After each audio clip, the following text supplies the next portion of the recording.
Alison Weir's The True Queen tells the story of Katherine of Aragon, daughter of Ferdinand and Isabella of Spain and the first wife to King Henry VIII of England. Katherine of Aragon is a character that has captured many's imagination throughout history. Alison Weir brings Katherine to life in this book, and I am very happy to be reviewing and discussing it today with you. If you enjoy discussion and reviews on historical content, everything from movies to books to documentaries, please make sure that you give this video a big thumbs up and you hit the subscribe button down below. Also make sure to hit the notification bell so that you know every time a video is uploaded. My name is Rose King, and let's get into The True Queen.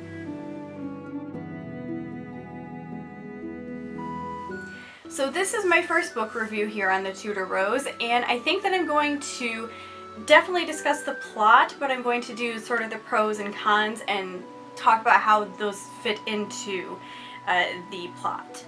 Also, this is a piece of historical fiction, therefore I won't bring actual history into play unless I think it actually adds to the conversation. First of all, the author Alison Weir, if you don't know, is a very famous historian. She wrote the very famous book, The Six Wives of Henry VIII. She also wrote my favorite Elizabeth I biography, so named Elizabeth I.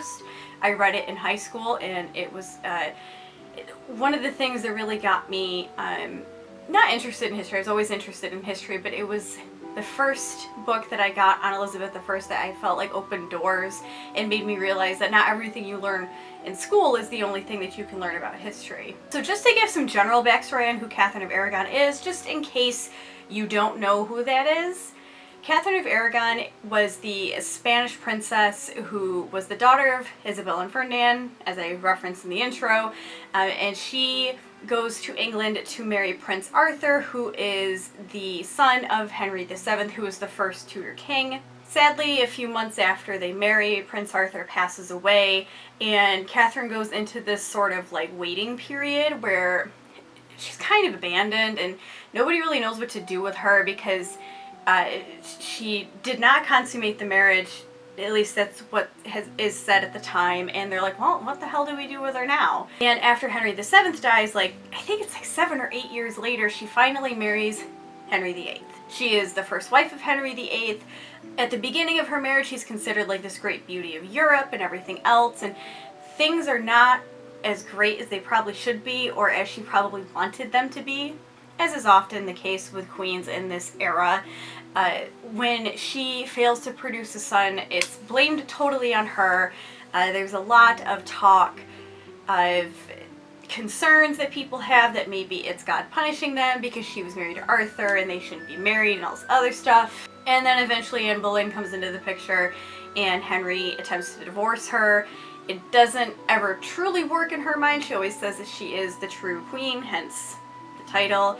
And essentially her last few years are spent quite lonely in castles, and it's kind of a sad story, but also an incredibly emotional and inspiring one. I think that Alison Weir really hits the nail on the head with that, and I think that's one of the biggest pros of this book is the emotional integrity of these characters. Katherine of Aragon is often depicted as this very pious, stoic woman, which I'm sure she actually was. One of my biggest criticisms whenever Katherine is on the screen or on the page, she's very one-dimensional. Like I mentioned in my Anne of a Thousand Days video, people tend to one-note the wives of Henry VIII because they don't think that they have anything else to offer, which is just totally inaccurate. Alison Weir breathes life into Katherine of Aragon in really surprising ways. And actually one of the biggest positives to me is that early on in her marriage with Henry VIII, she enjoys having sex with him. She talks to, like, in her head, like, she talks about loving having sex with her husband. She is a young, beautiful woman who is married to the most eligible bachelor in Europe at the time, and she likes sleeping with her husband.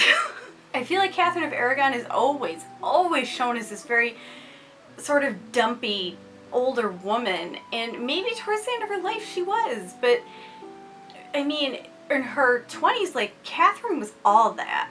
She was considered incredibly exotic, which is a little offensive now, but to English people she was this incredibly exotic princess from Spain. She came from one of the more powerful kingdoms. She had a lot of allure when she came over to England to marry Prince Arthur. And I think that Allison does such a good job of laying the groundwork of who Katherine is in her early life when she's with Arthur. Allison does such a great job of setting up really how little Katherine knows of the world when she first arrives in England. Like, it's kind of hinted that she doesn't even know, like, the parts that are happening with people, if you get what I'm saying. She comes in with a duenna, which is basically a governess, to help her learn things or keep things the way that she should. And Katherine is very naive and is easily manipulated in the first part of this book. We find out that that duenna was actually betraying her and trying to like work against her father because she didn't like her father. There's a priest who, up until when Henry and Katherine get married, is manipulative, and actually find out he's a sexual predator, but because he was a priest, Katherine didn't think that that was possible. You know, live in 2019, I guess. She does a good job of setting up Katherine as a young woman who doesn't know anything. She doesn't know anything. She's just this very well brought up young Spanish princess, and Allison transforms her so beautifully into Katherine of Aragon. It's heartbreaking at times. The emotional integrity of all of the characters are there. Like, we really see Henry VIII as who I picture him as this giant man baby. And it's amazing because Katherine, at all times, from when she marries Henry to when she's literally in a castle that's falling apart around her and making her sick because of God knows what she's breathing in, is still like, well, I still love my husband and it's not him, it's this other woman. And I think we all know someone like that. We all know somebody that's like, no, it's not him, it's her. Like, she's like that friend that you just want to shake and be like, Katherine, maybe it's him. I really think that Allison fleshes out the idea of Katherine sticking by her guns when the divorce happens. A lot of people, including myself, when you look at Tudor history, you're just like, why didn't she just go away? Why didn't she just... I don't get it. Like, why did she put up such a fuss? Because if you really think about it, Katherine of Aragon has just as much blame on her shoulders of England breaking with the Catholic Church as Henry does, because she just wouldn't give in. But when you read this book, Katherine is told from the time that she can remember that she is the Queen of England. Her entire life she was trained to be the Queen of England. And then when Arthur passes away, they yank that from her. She becomes nobody. She is stuck in limbo, and all of these men are trying to decide what's going to happen with her. And I think she just finally gets to the point where she's like, no, I'm the Queen of England. This is my job. This is my role. Also, her only child to survive is Princess Mary, and she's like, I'm not going to say that I was living in sin so that my daughter can't rule. And that's another big pro in this book, is that Allison is not scared to put in really hard parts. The biggest argument that Henry comes out with during the Great Matter, or the divorce, is that God is punishing them because he married his brother's widow. There's something in the Bible, I think it's in Leviticus, that says if you sleep with your brother's widow, you are uncovering your brother's nakedness, and that's not good. Leviticus is just, it's got a lot of weird specific rules in there, doesn't it? Henry believes, and even Katherine mentions in the book, that she kind of believes that the reason why they're not producing male children is because God is punishing them because they shouldn't be married. And that Katherine is potentially lying about being a virgin when she married Henry. And Allison does such a great job of the scenes when their children pass. Losing a child is incredibly hard. There's points where Katherine miscarries, and it's incredibly hard. And the hardest one for me personally was when they finally have a boy, and he lives, and they name him Henry after his father. And I can't remember how long he is alive. I believe it's only maybe a month or two, not even. And they receive a message that he's dead.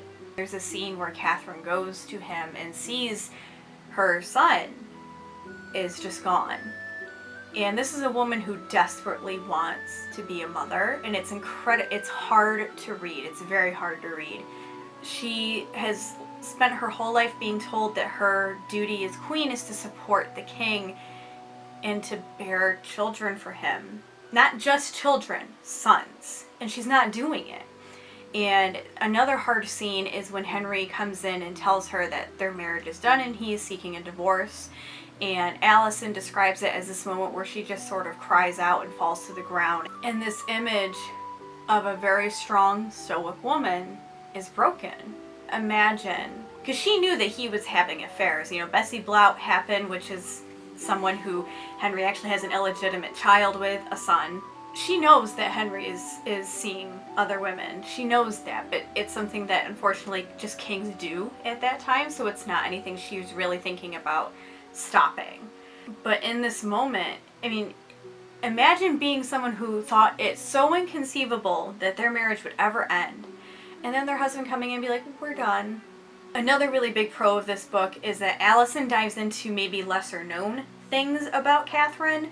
Like, she discusses how Catherine is the first female ambassador to England. She is the ambassador to Spain for quite a while because Henry VII would not settle her marriage with Henry VIII, and Ferdinand was getting kind of sick of it. She also touches on how Catherine was named regent when Henry goes to war in France for a little while, and has a very successful campaign against Scotland when they try to invade, and she even kills her brother-in-law, James. Henry's sister Margaret is married to King James of Scotland, and Catherine leads a campaign that kills him. And she is considered incredibly successful as the regent. Allison also puts on display how Katherine of Aragon is really considered one of the last medieval queens. She's one of the last queens to really drill it home that this is her duty and this is what she's going to do, and it kind of feeds into the whole she doesn't give up because being the Queen of England is her God-given right in her head. And there's definitely a sense of duty with Catherine that is fed throughout the entire story. Even in the end, she still says that she loves her husband and that she is the Queen of England and that her daughter will be queen. And it's inspiring because I feel like it's played up as stubbornness, which it is stubbornness, but in the most noble way. I also really enjoy how when Anne comes to be a lady in waiting for Catherine, she quite likes her. She likes that she's kind of spunky. She thinks she's well educated. She thinks she's well spoken. And she's nice to her when the whole Henry Percy thing happens and kind of sides with Anne a little bit, saying, oh yeah, Cardinal Wolsey sucks. There's not many cons to this book, honestly. The book is very well written. The characters are fully realized. These are people that I could really imagine. The only con for me, and it's whenever it comes to Katherine of Aragon, and I know that I said it's a pro, is the stubbornness of I'm not compromising. However, this book did make me feel differently about all of that. I will say that. I still have that feeling of you kind of pushed the situation to the point where they broke with the church. Because, and I'm going to interject some history here, this is not abnormal for a king to just come up with a reason to divorce his wives. There's tons of precedent for what Henry wanted to do. There was even biblical precedent. There's just a lot of political things happening at the time that the Pope refuses to acknowledge or sanctify his wanting to get divorced. But this book really makes you look at the other side that's like, yeah, but all of these people are really pushing her to push back and pushing her in a corner. She spent her entire life being told what to do, and maybe she just had enough. Overall, Alison Weir is a very good writer, both for biographical and for historical fiction. I think that this book is fantastic. I think that if you want to get to know Katherine of Aragon in a fictional way, because obviously we will never really know everything that was going on. They weren't quite, Instagramming their lives. But I think Allison just does such a good job of bringing her to life, making her a real woman, making her somebody that, as a woman in 2019, I can identify with. I can identify feeling like I am in a man's world and that I want to make my own decisions. And sometimes I do dig my heels in because I just want to do what I want to do. And I don't think that anybody should have the right to decide certain things for me. I think that Katherine of Aragon is overlooked as a female hero a lot. She was someone who knew her principles, was, yes, stubborn, but really in the most beautiful way. She was a fantastic mother who loved her daughter and really all of her children dearly, who stood by her husband while he was doing awful things to her. And if you're religious, she is a symbol of piety. Honestly, Katherine of Aragon is such an inspirational woman. I really feel like if you want to be inspired by somebody, to read more about her, read some biographies. She's really interesting. And that is my review of The True Queen by Alison Weir. I really hope that you guys enjoyed this video. If you did, please make sure to give me a big thumbs up. Helps me out a lot. Share the video with any history lovers in your world, and I hope that you enjoyed this Tudor Tuesday, and I will see you in the next video.